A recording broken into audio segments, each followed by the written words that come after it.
Hi, my name is Judy and I'm the City Stitcher, and welcome to my Flosstube channel. Today is Sunday, September the 27th, and it's hard to believe it is almost the end of September. For all of the woes of 2020, just think we're 3 months away from the year being over. Hard to believe. Yeah, sometimes I catch myself still calling things August, so, you know, I don't know. Apparently I'm struggling with the word September. If you are new to my channel, thank you for stopping by. This is a channel about cross stitch and cross stitch related things. If this is your first time, thanks for stopping by. I hope you enjoy what you see, and if you do, please like and subscribe. If you are a returning viewer, thank you for coming and spending some time with me. You know what you're in for. You've spent some time with me before, so you know what is conceptually likely to happen while you're watching this particular video.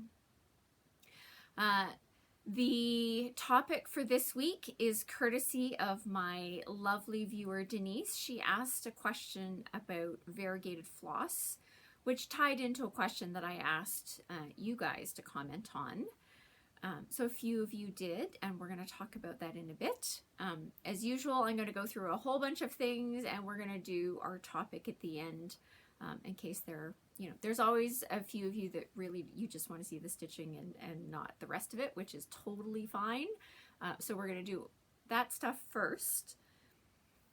I have a number of topics to get through. This is not going to be quite as topically compact as I normally have them in my videos, but you'll see why that is as we work our way through. So let's start at the beginning of my topics to cover. I'm actually going to go back and I'm going to do some SAL discussions for a couple of reasons. So one, we're going to talk again about the lovely Ann Morison. So this is the Hands Across the Sea exclusive sampler for traditional stitches in celebration of their 20th anniversary. Now I'm talking about this again for a couple of very specific reasons. One, we're almost at October. October is when Ann Morison and Ann Morison related kits are going to start to ship. So there was an Ann Morison newsletter that came out, and I think Traditional Stitches also put their regular newsletter out this week. I might have gotten them confused in my head because I get both. So there are over 1,000 orders for Ann Morison that Traditional Stitches is going to be processing. And not surprisingly, Traditional Stitches is not Amazon. And so as much as they would love, and don't get me wrong, they would love to be able to put all 1,000 orders out into the mail in one fell swoop, and that's just not how it's going to work for a couple of reasons. One, the cutting of all the fabric, because things have been coming in. So they're still sort of putting all of the pieces together, but the shipments are going to start going out in October. Dun, dun, dun. Things will be coming in October. And I'm going to give you a little bit of warning. There is a distinct possibility. So despite all of my sentences that says I'm really great about following a SAL and then not participating for 5, 7, 12, 17 years, this one might actually make an appearance in my 2021 stitching plans. So I'm still behind the scenes working on my 2021 plans, which can only be enacted if Marbex gets completed. But Ann Morison might be making an appearance in the year that it's actually supposed to be started stitching, which will be a remarkable feat for me in and of itself. The other reason why I want to highlight Ann Morison is just to draw attention that if you have interest in this, Traditional Stitches is offering a 15% discount if you purchase the chart, the threads, and the linen from them. Now you have to have your order for those 3 items in by end of day September 30th, hence why I'm bringing this up today, September the 27th, because this means that you have a few more days that if you want to take advantage of that 15% discount on those 3 items, that you can get your order into to Traditional Stitches to take advantage of that offer. That offer is over at the end of day September the 30th, so if you get your order in on October the 1st, no 15% discount for you. Second of all, there's a lot of information on the listing for Ann Morison on the Traditional Stitches page itself, so you should give that a read. As well, there's a Facebook page for this. There's a lot of information there as well. So lots and lots of information about this and the plan. The Sal Rose Heck is going to be leading it, and she's got a plan worked out on how you can get all of this accomplished within a 12-month period. Anyway, we'll talk about my 2021 plans come 2021, but there is a plan so that she's got a path mapped out so that you can get this accomplished within a 12-month period. Anyway, so that's Ann Morison. A direct link to the page, to the Ann Morison page where you can order that, will be in the show notes below. Sal number 1. Sal number 2. So Caroline from Off the Grid Needle Arts is going to be hosting her Jeannette Douglas Blooming Bouquet Sal starting on October the 12th, which is Canadian Thanksgiving. So these are the 4 that are currently out, but I do have to tell you, I have been led to believe that there are more coming, that there might be some more of these coming. Now, do I know what they are? Do I know when they're going to be released? Of course I don't have any of that information. Have I been led to believe that there's more coming? Yes. When they get released, will I be talking about them? You betcha. But as I mentioned, there was a possibility that if I met some stitching goals that I would allow myself a start in October. Probably not on October 12th because that's really early in October. Because the one that I have is Blooming Bouquet number 3, Joyful. And so here is my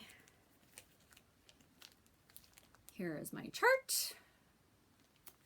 Here is my thread pack. Sorry for the glare. I, of course, have it in the red and green colorway. Joyful is a chart that comes with 2 colorways. There's a red and green, which I will acknowledge does look fairly Christmassy, but since I love all things Christmas, I'm totally fine with that. If you don't want it to be so Christmassy, there is another colorway that Jeannette has included as part of this chart, which is a coral and green. But then I always go, you can always take the reds from this and make it into your favorite color. You could make it pink, you could make it purple, you could, change the red, and you'll be able to see when you've got the pattern how many colors you need to change, and then you can just adjust from there. But this is mine. Now, am I going to be able to start it in October? Well, we're going to talk about that when we get through a little bit more of my stitching. So, that's Sal number 2. Now, one of the things that I talked about last week, and I should have actually done it before I got on the video, but it's me, and I always forget to do 1 to several things before I get on the video.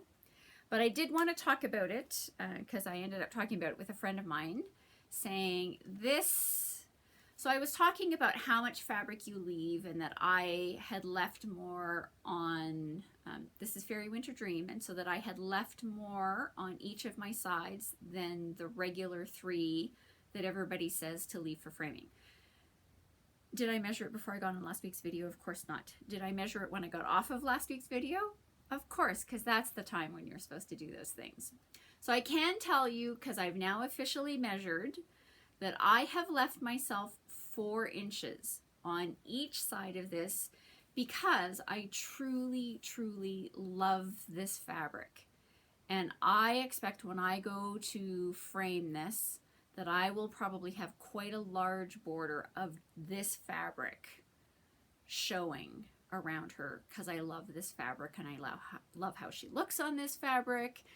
And I always laugh because my former framer always laughed because he would you know, because he's a professional framer, so he keeps up on top of what the styles are and what people are doing in the artsy world. Am I that person? Of course not. I'm me, and I only like what I like. And I don't care what the trend is, and I don't care what the fashionable thing is, and I don't care what all the, you know, all those things are doing. And so, you know, there have been times where it's like going, you know, really people are framing with thin frames and thin mats. And my answer is yes. And, you know, my answer is, you know, what's more? More.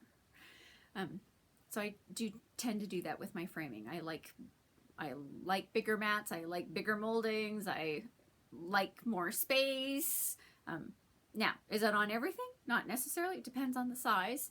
But again, for this one, I could easily see myself saying, I'm going to want to see a lot of this fabric when I go to get her framed. Won't she be lovely when she's done? Anyway, so 4 inches is what I've actually allowed myself on this one. Again, because my expectation is I'm going to have a really big border of fabric showing when I go to get her framed. So that's the carryover from last week. All right.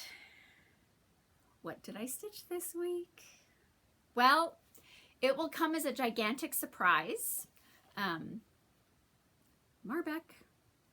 Yeah, the infamous Marbeck, still working on that bottom panel, blah, blah, blah, blah, blah. For those of you who've been here before, you've heard it all.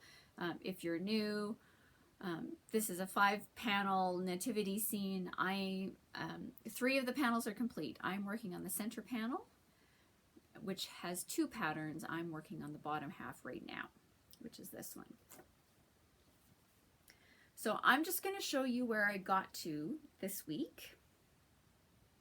Then we'll talk about things. So this is where I'm at.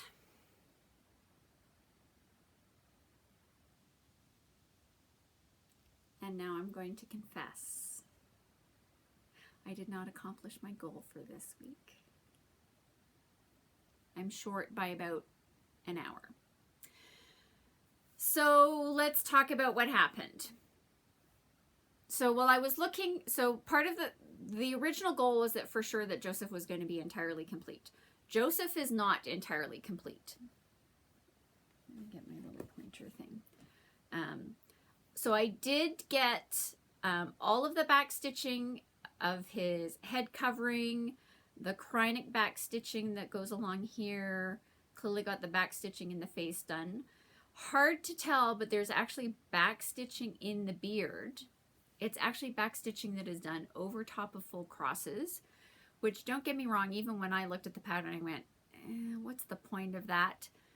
Now, it's really hard to see on here, but in real life, it actually does give it some texture. I actually do like how it looks having done that. Now, of course, the big hang up was that I was going to have to do my Kreinik that needed to come in along around this part of his cloak. But of course, once you get into the manger, there was more Kreinik in here. And so I, of course, said, well, if you're going to do Kreinik, you might as well just do all of that. So it was the same color of Kreinik, so you might as well do all of that Kreinik together. So you need to finish all of the other cross stitching in the manger, and then you can do the Kreinik. So does that mean I'm using every excuse in the book that I can possibly come up with to delay doing the Kreinik? Yep, you betcha. Anyway, I finally broke down and started on the Kreinik, and I have to tell you, I didn't enjoy it. So I'm back on my, after I did so well with the bottom part of the star and that I was doing okay, I did not enjoy using the Kreinik, putting it into Joseph. Why is that? Honestly, I don't know. Now, it got a little better after about the first 50 or 60 stitches, where I'm like, okay, again, part of it is you're starting to remember what to do. You're starting to remember how you're handling this crazy stuff. But I will confess, I did not enjoy stitching the Kreinik. the little bit that's just in this cloak and around here, which meant I delayed. I also had forgotten that when you're working with Krynic, or when I'm working with Krynic, I stitch slower because I have to be careful. So it took me longer to get the Krynic accomplished than I wanted. Anyway. So Joseph is backstitched except for the backstitching in this bottom part here of the cloak and a little bit in this sleeve over here. So according to my calculations, I'm about an hour away from finishing that. I know, I should have been able to get it done, but I didn't. Anyway, c'est la vie. So my goal for today, I know, this is where I'm at.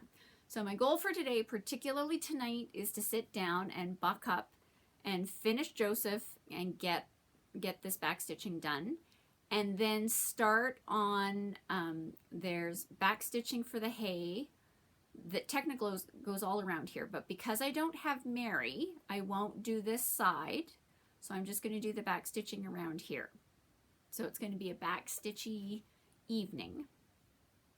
Technically, the manger is not complete. There's 5 stitches there's a couple of weird spots. There's 3 different spots which can make up the 5 stitches of a color that isn't in the rest of the manger. So be it. And I didn't really feel like this week. I know it's going to take me, what, 5 minutes to get those 5 stitches done at most? Yes. Could I bring myself to figure out the 5 minutes and get that done this week? No. So it's on my list for tonight. Finish Joseph. No, seriously. Finish Joseph. Get the back stitching for the hay. Again, just on around here before we get to the Mary part. Fill in those crazy little stitches. Let's talk about Mary. So Mary is going to be the very last thing that gets stitched for all of the Marbeck Nativity, out of all of the panels, which sounds a little bit weird, but I'm going to tell you why that is. So when I originally, the person who gave me their materials and their charts and went on and on and on about how much they love this, but they were never going to get it done.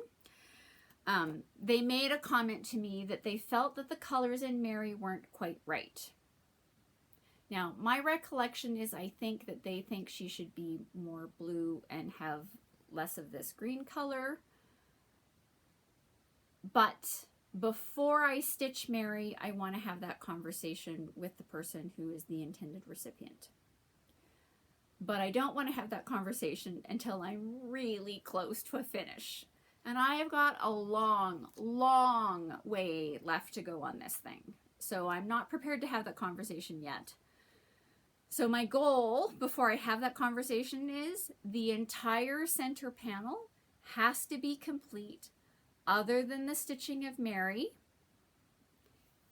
and putting in the crazy beads that I'm doing in over here, because beads really do need to go in last, according to me. That's how I approach them. So I need to have all of the center panel done except for those beads and Mary, and the camel has to be done as well before I have that conversation with the person to see whether they want to change the colors in Mary. And at that point, I'll probably be feeling really good about this, because all that will have to be done is stitching Mary. And don't get me wrong, these crazy beads, but once I get going on the beads, I'm okay with them. I'm not nearly as bad at those as I am with the Krynic. I would rather do beads than Krynic. Anyway, so again, the goal for tonight is really finish Joseph. Do the back stitching around the hay here, put in those dumb things, and then I am moving over here to the sheep. Now, I did do some work on the sheep. Hard to tell. Why? Because the white and the gray from when I was working on the manger over here are the white and the gray over here. So the sheep got a little bit of work done on him. Not a lot, not that it's easy to tell. He'll be easier to see once I do the back stitching. So step number 1 for sure tonight, Joseph has to be complete. Step number 2 for this week is to actually finish the sheep and then start working on my Wiseman. Now, so when I say there's a lot left to go, there's a lot left to go because I have all of this crazy Wiseman, which he continues on over here, and I still have to do all of these stairs, which extend out to either side past these 2 figures plus some grass. And I've got another sheep down here. And then I can, anyway. So I'm going to tell you what my October goal is, because we're close enough to the end of September. My October goal is that I will have all of the center panel done except for Mary and the beading. That is my October goal. Now, it still feels like a pretty big goal because, like I say, I've still got a lot left to go on this bottom part. Now, in my head, doing the stairs should be fairly simple, but that's me starting here. But there's a lot left to go. There's a lot left to go, not to mention the fact that once I finish this, I still have to scroll up and finish. I have this bottom part of this pink angel to do, and I have all of this tealy greeny one to do. So there's a lot of work left to go on this crazy panel. But my October goal is to try to get all of that accomplished. Let's see how we do. I'm going to have to be really good. So what does that mean? I think you can probably guess. What do you think the chances are that I'm going to start my blooming bouquet in October? If I do ridiculously well, maybe at the end of October, but you've all seen how well I've been doing. So I'm saying, I don't think blooming bouquet is going to occur in October. Not for me. Marbeck has to get accomplished. Marbeck has to get accomplished. Because I have all these really wonderful 2021 plans that I want to do, and I can only do those if Marbeck is done. So I have to get Marbeck done for me. All right, so that's Marbeck. So, topic number 2.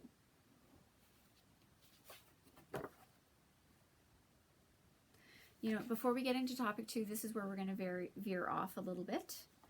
Before we get into that part, let's do a couple of things. So a friend of mine was complaining because I've said before that I have been shopping more than I should be, because 2021 is also theoretically going to be my no, very limited shopping. So not that there will be none, because I always have a couple of carve outs for myself. But my goal is really more stitching, less stashing. Because recently I've been really good about the stashing. More than, anyway, la. But I told you I'd been buying some things. In preparation for 2021, I mean, I clearly need to do the shopping now. So we won't get into the technicalities as to whether or not I've accomplished my goal or not. Never mind that. But a friend of mine was complaining that I talked about that I had been doing the shopping, and I have not been showing it over the last number of weeks. And I have a big pile of things to show. And I'm not going to go through all of it today either. I'm just going to show you a couple of things because I don't want these to turn into floss movies. But I'm going to show you a couple of things. I did order this needle minder. It's from Barefoot Needle Art. Okay, I'm really going to have to take it out. Not that it's that hard. And what got me, so I love all things beachy. And so it's got like a real shell in there, and it looks like it's on, this is not the, that's a little bit better, right? A shell on a sandy beach with some bluey water. I just love the concept of that. Beaches are my happy place. Do I live anywhere close to a beach? Of course not. That's a different discussion for a different day. but I bought the needle minder so that I can put something on my stitching that makes me happy and thinks beach. Now, has it made it onto a piece yet? Of course not. Why? Because I haven't shown it on my Flosstube channel yet. So now that I've done that, it can go on something. Now, will it go on Marbeck? No, because I don't really think of Marbeck and beach. So yes, I have all sorts of weird, ridiculous things about how I put these things together, but never mind that. And then you'll laugh about this one. So this is a book, and it is not a book about cross stitching. It is not a book with a pattern or anything about a pattern or how to do stitching of any kind. This is called The Very Stuff by Stephen Beale. Now, I heard about this book from Michelle Garrett because quite some time ago, so this is a book of poetry. So I also need to tell you, I'm generally not really a poetry kind of person. But this is a book of poetry about DMC color numbers. I know. So they give you, I'm going to pick one here. Like, here's 321, which I call Christmas red.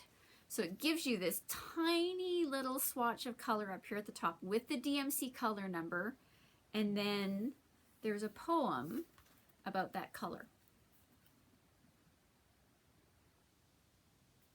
So I actually have, so Michelle read her way all the way through this book, and I actually really, really enjoyed them, much to my great surprise.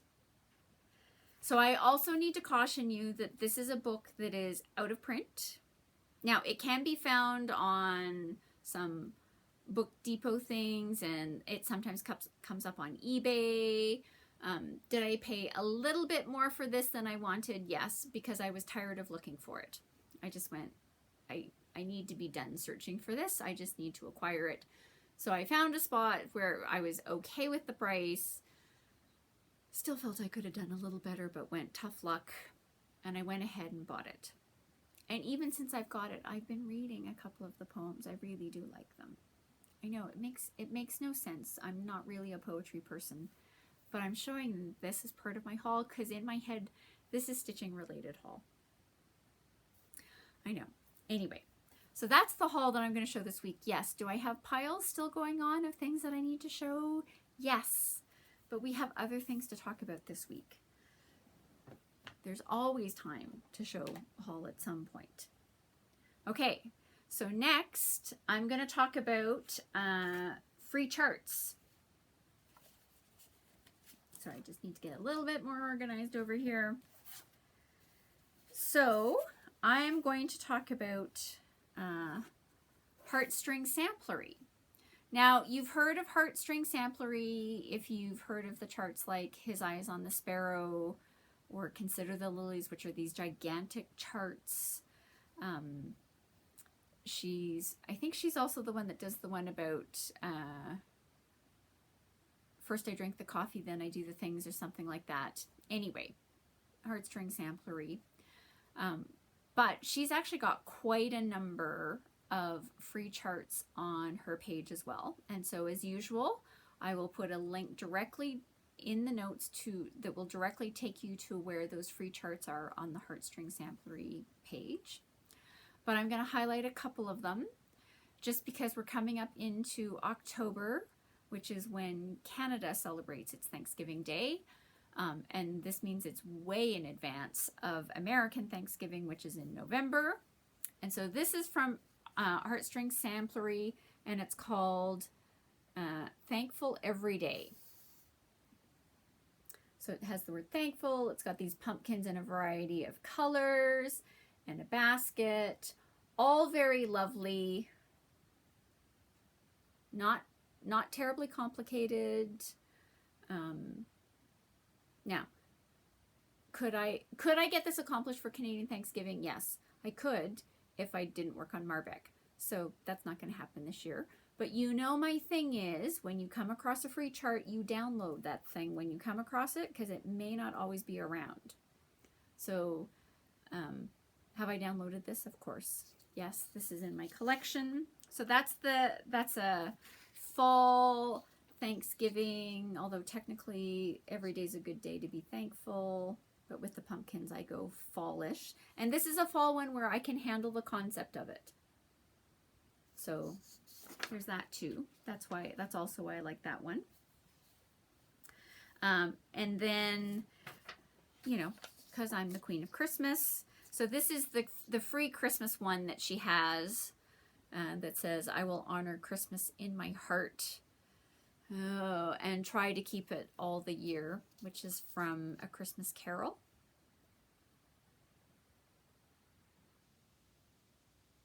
So that gives you a flavor sort of the Heartstring Samplery style.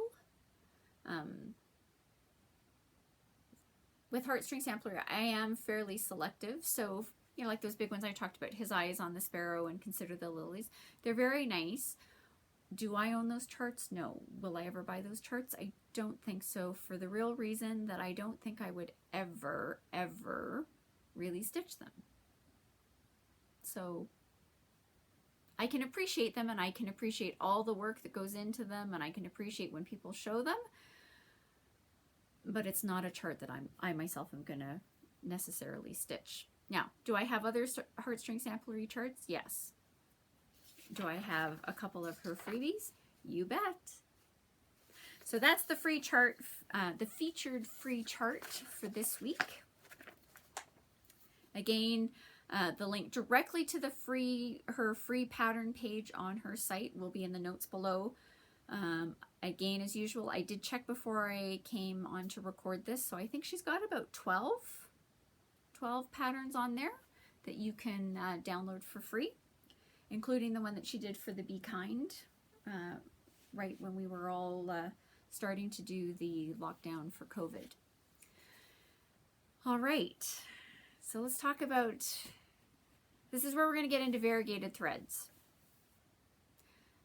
Denise, we're coming to your question. So we talked about this last week. So this is Summer Notes from Shepherd's Bush.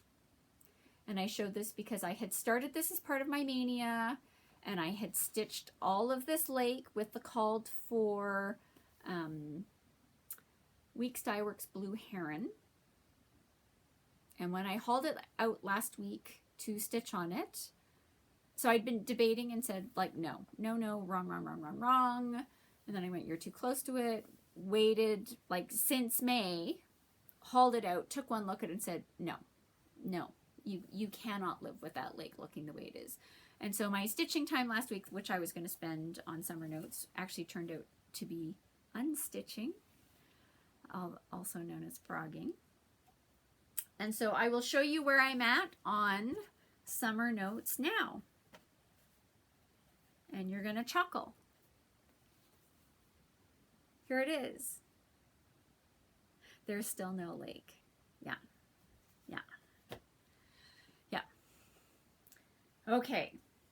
But there were suggestions, and so we're going to talk about those, and this is also going to tie into, Denise, how we're going to answer your question.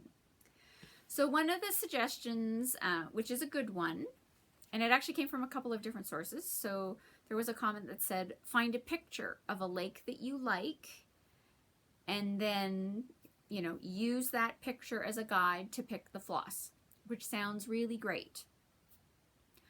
Other than, I don't tend to have a lot of lake pictures. Again, because I'm really a beach girl, which means when I do beach things, I'm like going down to the Caribbean and like, so remember how I said all those, the colors that I dismissed last week? I'm like, it's not a Caribbean blue sea. It's not a Mediterranean sea. It's none of those things. And, you know, all those glorious Whitehaven Beach in Australia and the water off that, which is amazing and crystal and clear and blue and all those colors, which are really great. And those are the things that I think of when beaches. Those are not the things that I think of when I go cabin and lake. So I tend to have a lot of the beach pictures. I don't tend to have a lot of lake pictures for me to say, okay, so there's a really great picture of a lake.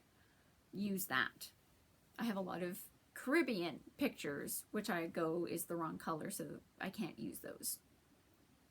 I had another friend who said, well, you need to, you can go on to the internet and you can find a picture, but you need to decide whether you're going, is it an Ontario lake? Is it an Alberta lake? Is it a BC lake? Because those lakes look different. Welcome to Canada. We don't like our things to be the same from province to province. So, and I understand what she means because I've been to lakes in all of those provinces, and it's true. You really need to aim for a concept, which is why I'm struggling. So I had shown a few threads last week, and since then I've pulled a few more and have graciously not made any decisions. Doesn't that sound fantastic? So the new color options which I've added into the mix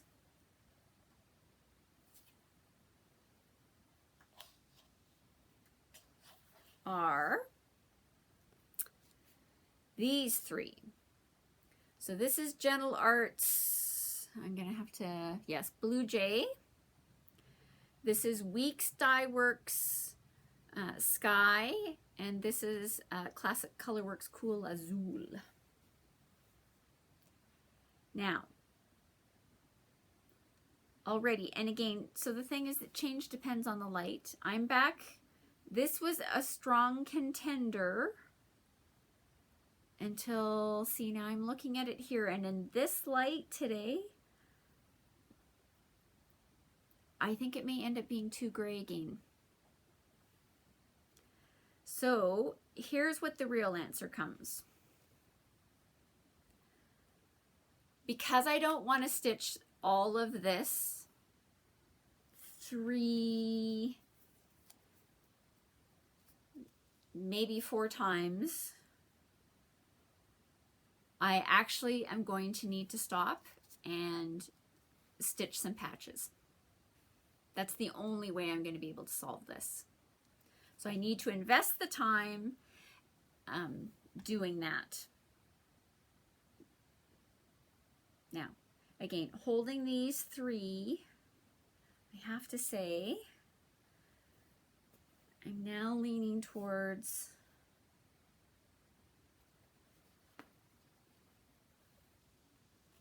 one of these 2. Probably this one, I don't know. See, I'm going to have to actually do an honest goodness test patch. I think this is probably what it's going to be, but I'm going to have to do the work. I'm going to have to do the work. Now, have we answered Denise's questions? Of course not. So let's talk about Denise's questions. So Denise had come into some overdyed flosses, and she wants to put them into use, but she hasn't used overdyed flosses. And she has noticed when she's looked at other people stitching, whether it's on Flosstube or Instagram or Facebook or wherever, that with overdyed flosses you can get some very heavily, you can get a striping effect. Now the striping effect can either be horizontal if you're stitching across, or it can actually show up vertically if you're stitching up and down. It depends on what you're doing. She's not, the level of sort of that striping effect is not something that she is looking forward to in the piece that she wants to work on, which she said she was thinking that she was going to use last week's free chart, Let's Be Kind, and really use this as a test piece, which I think this is a great thing to do a test stitch of variegated threads on. Now, Denise, So Denise has been a regular commenter, so thank you, Denise, for all of your regular commenting. I really do appreciate it. But what I know about Denise is that she and I are very similar, I think, in our aesthetics, in that we enjoy a good geometric pattern. And I think the reason why the striping effect is giving you pause is because you aren't sure how that's going to work out when you do a geometric pattern. So we're going to talk about that. She also has the question about, do you need to cross each stitch as you go, or can you do several and come back across? So do the bottom leg as you're going across, and then do the top leg all the way back across. And it depends. So it's going to depend on how heavily variegated your, I forgot to bring it out and I don't want to pause, so we're going to go on without it. So if you go back to my mini autumn block, right? So that thread, because it had the teal and the orange and a little bit of brownie gray and purple, because it has so many different colors in that floss, that's a floss that it would be very hard to use in a pattern like this. Here we go, let's do this. Right? So again, here's the stitch piece. Because of how many different colors are in that floss, if you went across and then came back, it doesn't mean that you couldn't do it for some, but for example, like on a couple of these spots in these letters, because they're only a couple of stitches across, could you go across and come back? Sure, because it's 2, 3, you know, I think this one's like, you know, 10. But you'd have to monitor how close you were to changing in the variegation. Now, if you are doing one that is lightly variegated, so I'm going to pick on Cool Azul against a white piece of paper. So this is a variegated, but this is not heavily variegated. So what's going to happen if you stitch this and you cross every stitch as you go across, you will see the gradation coming through as you're doing that. If you go across and come back, what's going to happen is it's going to make it a little muddier, which means you're not going to see the transition. It's going to make it more, you know, with a lightly variegated, it's probably going to look as if you were tweeding. So tweeding is when you take, you know, it's used in, for example, like Teresa Wentzler patterns, where you take one color of DMC and one strand of one DMC color, one strand of a different DMC, and you stitch with those two colors together.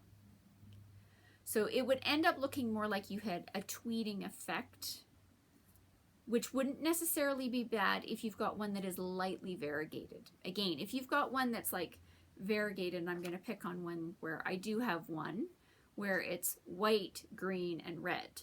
So that's an example where I would strongly discourage you from going a long way across and coming back, because that mottled effect will probably look not right. Now, again, you always have the option, like what I'm going to have to do on Summer Notes, I am honestly going to have to stitch a test sample. Now, you can always do that, and that's for the blocks. So there are things, so some other things to keep in mind when you're doing variegated. So there are instances where when you get that striping effect where it's really good. So, you know, achieving a striped effect horizontally is great if you're stitching on a house, right? Because it kind of does look like there's paneling on a house. Up and down, it depends on what you're stitching. It could be the right thing to do. There are a couple of ways to get around that. And again, that's really if you're stitching something where there's a big block of color. For example, like the lake, right? Now, you do have this boat in here and a couple of wave things. But what I would do, well, and what I did even on the first one, is that I started on the outside, I did the entire outer border, and then sort of worked my way in. And so I do find, like, if you've got a big chunk of, like, a woman's skirt, and you don't want to end up with that striping effect either horizontally or vertically, that you're, according to me, so again, these are my opinions only, and it's your piece, and you should do what makes you happy and gives you the look that you like. But if you've got, like, for example, a skirt, I would stitch around the entire outer border and then come in and work your way into the center to not end up with that striping effect. I've also seen certain patterns where they've actually written into the instruction, you know, because again, they've called for a very specific over-dyed floss, and the designer has actually clearly stitched it, or had someone stitch it for her and said, here's how the striping works. I've seen ones where they've actually said, you should do this on a diagonal. So you would find your way through a diagonal and come back up on the diagonal. Now again, that's for some fairly concentrated blocks of color. So let's get back to the thing that Denise is talking about. So Denise is thinking about doing Let's Be Kind, and I can't remember if I said this, but she and I tend to like geometrics. So there are things here. What I would do is I would plot my way through this particular chart. And again, in my experience, this is me. Do what works for you.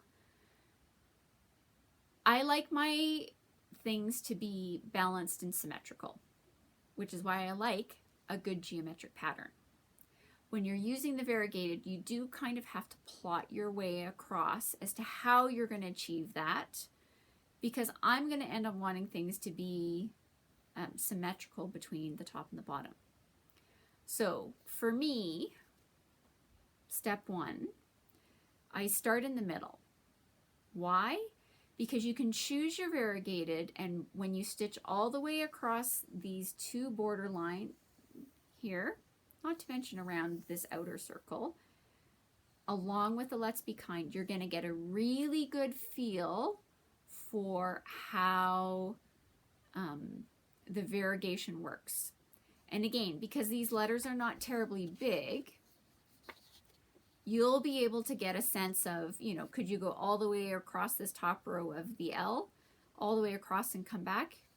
Probably, because it's not very much, right? So you'll be able to easily see whether you can get your way across and come back and not impact how the variegation is looking. Have I done that? Sure. Even when I'm largely, even in Mini Block Autumn, have I done certain parts where I'm like, I'm just going across and coming back? Sure, because I was like going, well, I've got a chunk of thread that's this long, so I know that I can do those and not see it. You know, there's no way I could do the border of this one all the way across the top and come all the way back. That's where it absolutely would not have worked, right? That's an example of where you absolutely need to cross as you go to get the variegation as you're doing that outer border. So again, Denise, I'm speaking really to your project, right? So that's what I would start here, because it's going to let you see how that modeling comes in. And then I would start working, you know, a motif, and you'll be able to see how it's coming out in terms of your variegation and whether or not you want to replicate that or have this one and this one be the same and this one and this one be different. That's up to you. Now, are you gonna have to play it by ear? You bet. Have I had ones where I came back and I went, okay, that didn't quite work out the way I wanted? And again, because I really like things to be symmetrical, that's my hang up, that's what I like. Have I ripped things out and said, because it's not symmetrical enough? You bet. Does that bother other people? No. There are lots of people out there who go, I couldn't care less. I just like that it's variegated. It shows up in all of that uncertainty is visually appealing to them, and that's great for them. So you have to know what your style is as well. But for this piece, Denise, that's my recommendation, right? I would start here because you'd be, again, with these borders, even the outer one, you'd be able to test out the variegation of your thread. And again, because these borders are only 1 stitch each, you know, I would cross as you go.